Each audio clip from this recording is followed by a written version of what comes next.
Tanggal lagi. Ah, bakbak no? Oo ba? Tanggal mga sige ko tanggal lagi dito atop tanam tani atop ni isawak. Oo. Ditanggal eh. Kana taon naman Asa dapit? Kana. isa. Oo. Ditanggal mo. Sangat bang dapit?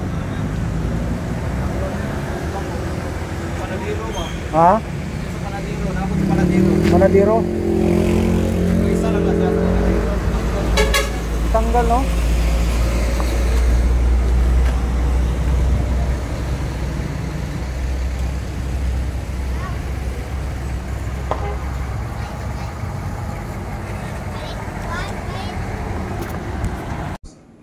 Hello mga kapatid, ayan no, nandito tayo sa May Mintal.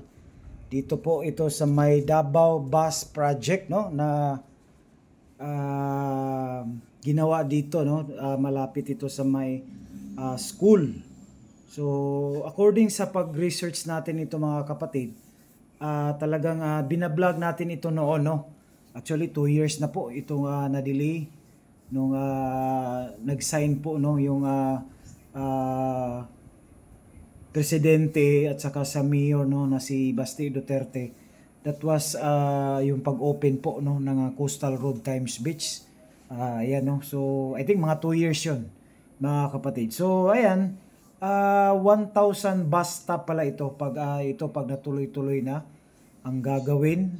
Tapos itong po ay may depot po no na 5 depot dito po sa city. At saka nung binisita po ito ng sekretary ng DOTR, according sa narinig natin sa kanya, ito daw yung pinakamalaki na bus system sa buong mundo. At ito yung pinakauna dito po sa Pilipinas.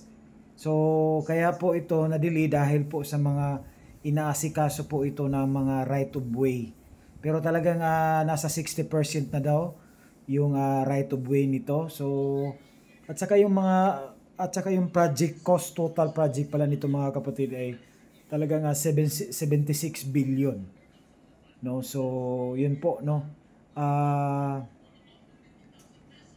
Ito po yung update natin na napasyalan natin, nadaanan natin dahil po galing po tayo nag-update sa dito lang po sa Mintal, malapit po no na ina-update nating pangalan dito project. So actually ito sa may Kalinan, one day makapunta din tayo doon.